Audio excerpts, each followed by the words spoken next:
Have you ever wondered why your blood pressure stays high, even though you cut back on salt? I've seen so many people over 50 struggle with this. They sacrifice flavor, avoid their favorite meals, but when they check their numbers, the pressure still climbs. And here's the truth. It's not always the salt.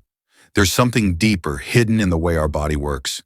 Today, let's uncover it together. Let me share a story about John, 62-year-old gentleman once came to me, looking tired and frustrated. For years, he avoided salt. Every meal was plain, tasteless. His family even joked, calling him Mr. No Salt Sandwich. But here's the surprise.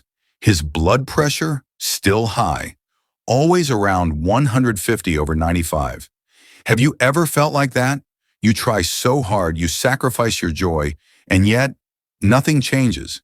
It's like bailing water out of a leaking boat while the hole is still wide open. So I sat with him. We stopped talking about salt. Instead, I asked, how do you start your day? What do you eat? Do you sleep well? Do you drink soda or snack on sweets and chips? And that's when the real culprit appeared. Sugar, refined carbs, constant snacking, and restless nights. Once we shifted focus, less sugar, more vegetables, a simple morning walk, his pressure began to drop. The best part, he no longer lived on boring, tasteless meals, and yet his health was finally moving in the right direction. I want you to imagine your body as a house. Every time you eat, insulin is like the doorman, opening the door, letting sugar inside the cells so it can be turned into energy. But what happens when there's too much sugar, too many refined carbs, day after day?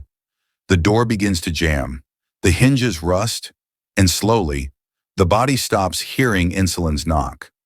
This is what we call insulin resistance. When the door is stuck, sugar can't get inside. It lingers in the bloodstream. And to compensate, the body pushes harder, tightens the vessels, raising the pressure higher and higher. Not the salt, but this silent resistance is the hidden root. I've seen so many patients like this. They fear the salt shaker, but freely enjoy cakes, soda, fast food, and slowly, without noticing, their health slips away, just like a door that jams a little more each day. Have you ever sat quietly and asked yourself, why am I so tired? Why does my blood pressure keep climbing, even though I've tried so hard? Our body wash is like a garden. If we only pull out the weeds called salt, but ignore the deeper roots, sugar, stress, lack of movement, the garden still withers.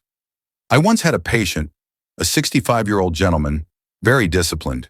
He never added salt to his meals, but every afternoon, he rewarded himself with 1 can of soda.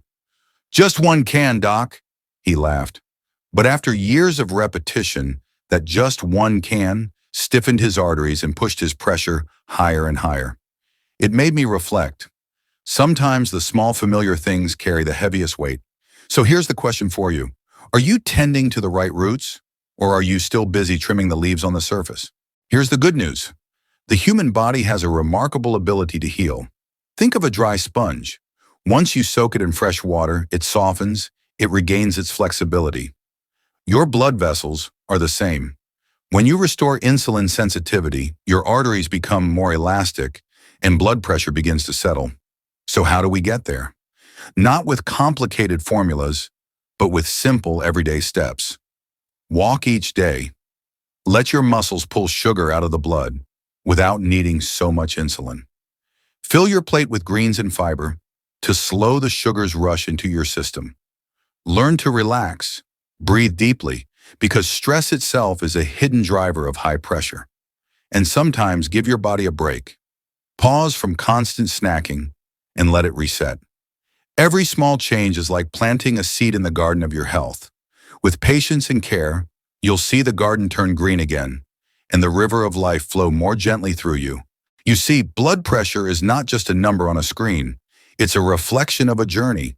How we eat, how we move, how we face the stresses of life. And believe me, it's never too late to change.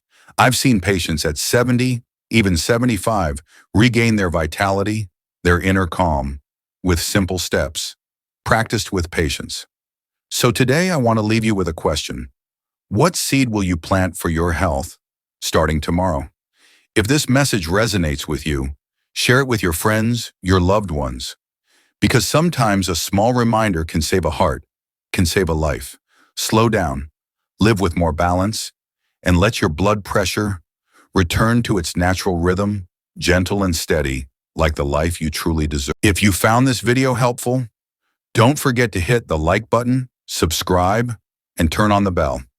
Together, let's build a healthier, happier life. Thank you for watching, and I'll see you in the next video.